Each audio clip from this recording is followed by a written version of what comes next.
Malam si Benyamin Netanyahu sudah memberikan konfirmasi Pak jumpa pers bahwa dia itu ada saya private tuh videonya, cuman saya private karena itu dari CNN, takut diblokir. Jadi Benyamin Netanyahu bilang mereka melakukan pembunuhan terhadap anak-anak, terhadap wanita, dan cara-caranya sama dengan cara-caranya ISIS. Lalu Benyamin Netanyahu berkata bahwa Hamas itulah ISIS, itulah Daesh, dia bilang begitu Pak. Jadi ada videonya, itu ternyata alat pendeteksi itu dihancurkan sama Hamas Pak.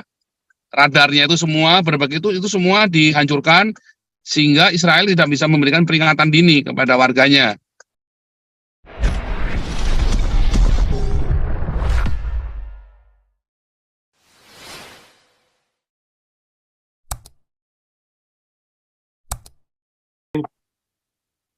Oke, Pastor mau lanjut, Pastor?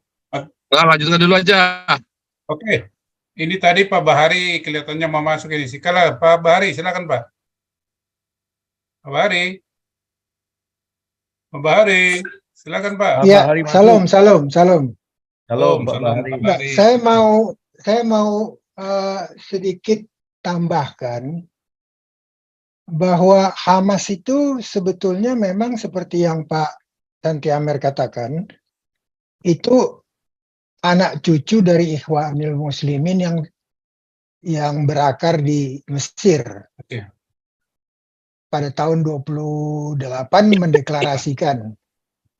Sebenarnya Ikhwanul Muslimin itu kan mempunyai impian untuk membangun suatu negara Islam seperti Ottoman, Kesultanan Ottoman yang berkuasa selama 600 tahun sampai tahun 1922.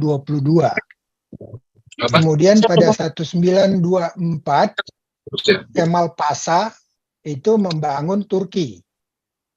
Sehingga pada waktu itu Turki sudah menjadi negara sekuler. Setelah Erdogan kembali ke arah lebih mengarah ke Muslim ya.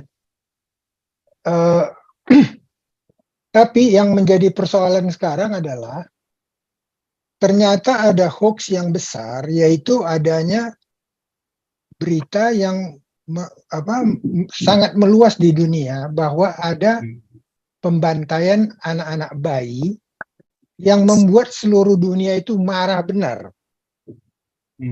Padahal ternyata dari berita yang tadi saya dengar, itu sebetulnya tidak benar. Itu dikatakan berasal dari satu tentara Israel, ternyata saat tentara yang bersangkutan ditanya, ya nggak jelas juga gitu. Bahkan baru ini saya buka, ternyata kantor Perdana Menteri Israel saja mengatakan, belum jelas mengenai adanya pemancungan yang dilakukan Hamas dengan gaya ISIS itu. Yang biasa mancung-mancung itu kan ISIS. Tapi tadi malam sudah di ini Pak.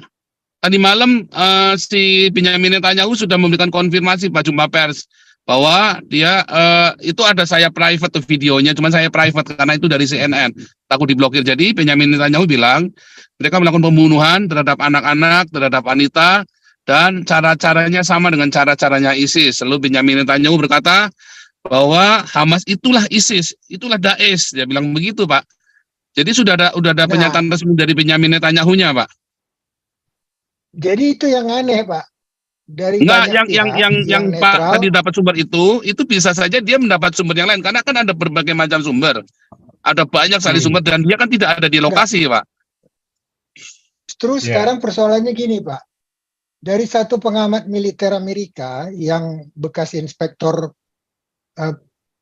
penilik pada waktu perang Irak itu mengatakan, masalahnya adalah Benyamin Netanyahu itu kan lagi dalam keadaan sangat terjepit karena dia merubah undang-undang yang membuat rakyat Israel marah dan tentara Israel marah. Mereka pemerintah lebih berkuasa dari pengadilan. Nah, dengan kondisi seperti itu, ada bukti lagi tadi yang saya dengar, wawancara dengan satu orang Israel di sana, bahwa serangan terjadi pada hari Sabtu jam 6.30 pagi, tapi sirine baru berbunyi pada jam 8.30 pagi. Itu satu tanda keanehan. Bagaimana mungkin Trine terlambat 2 jam dari Itu ada serangan? videonya lagi, Pak. Jadi ada videonya.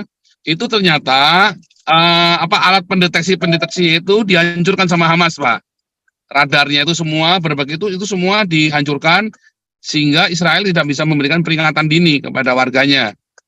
Jadi memang caranya memang mereka mematahkan semua akses ke IDF, Pak, ke kontrol keamanannya, ke security-nya mereka, ke intelijennya mereka, semua aksesnya dipatahkan. Makanya itu kan ada satu video, ya, itu ada saya capture juga.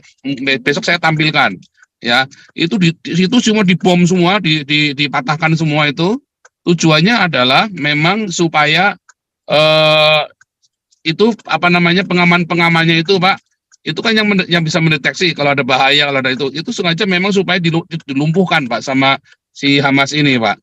Dan balik Betul, lagi, Pak, ingat betul. itu di perbatasan loh, Pak, yang mayoritas penduduknya adalah orang Arab Palestina, orang yang sudah warga Iya, negara iya, Israel, jadi bukan orang iya, Yahudi.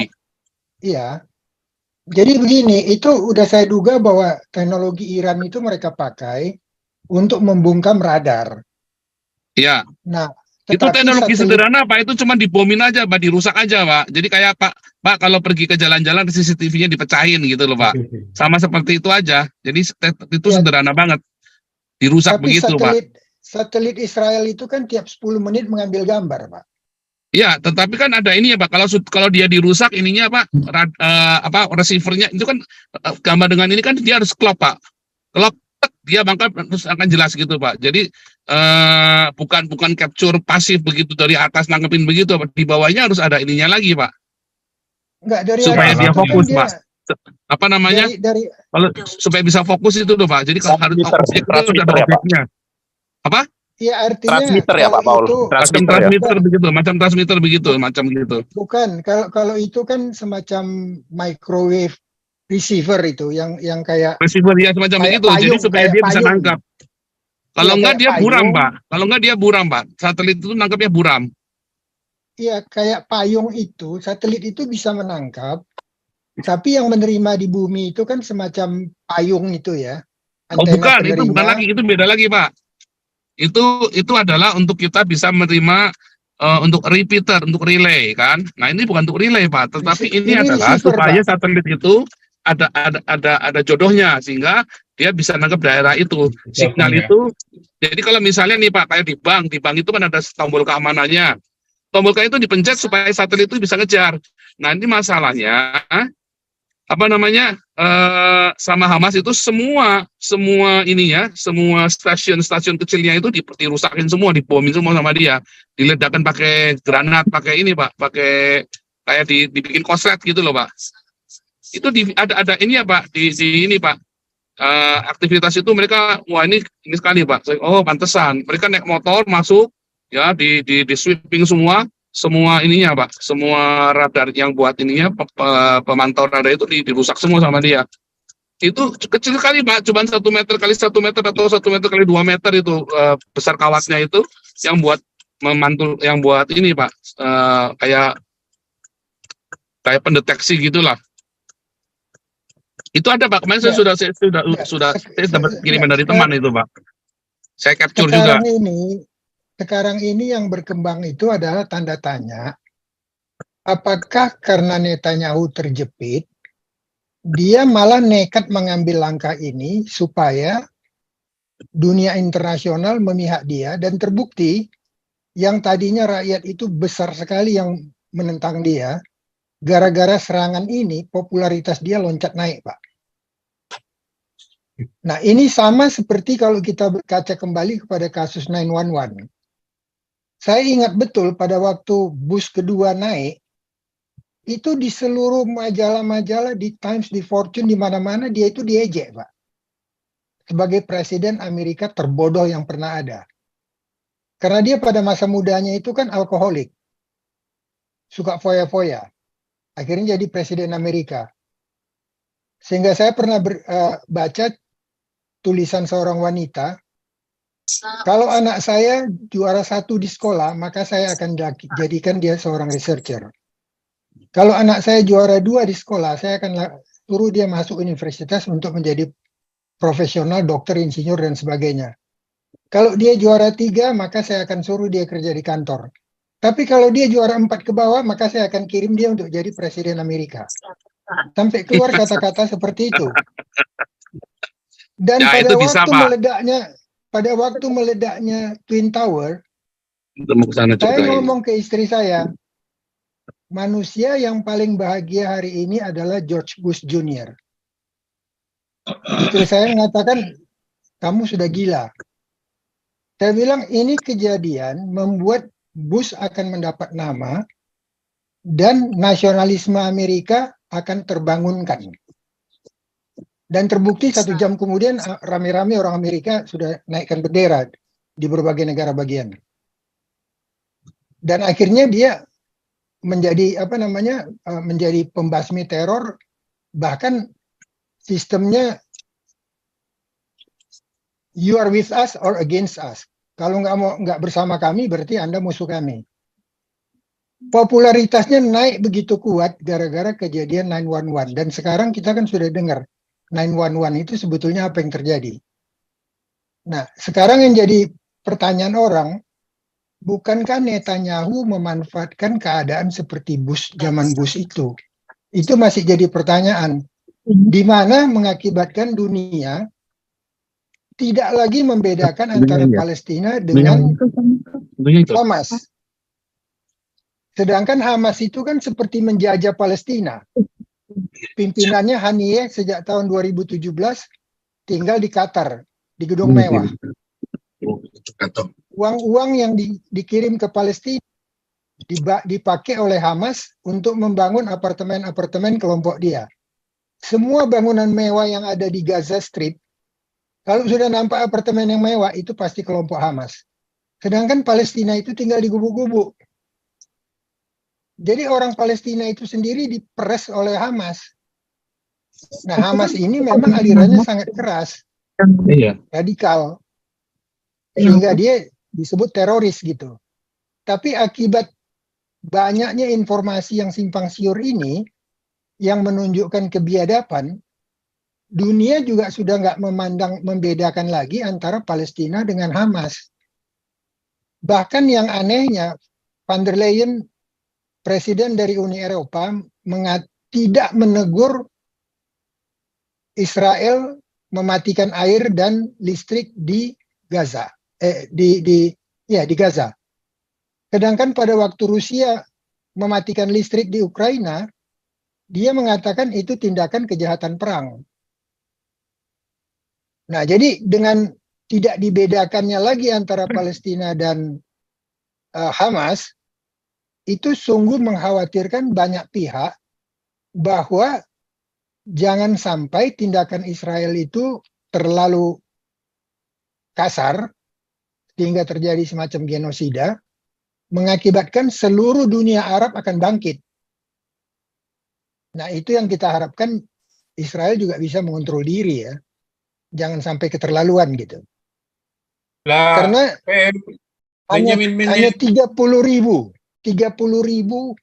tentara Hamas di antara 2,3 juta lebih penduduk Gaza. Jadi mayoritas di situ Palestina sebenarnya, tapi yang berkuasa Hamas. Dan Palestina itu sebetulnya dijajah Hamas gitu loh.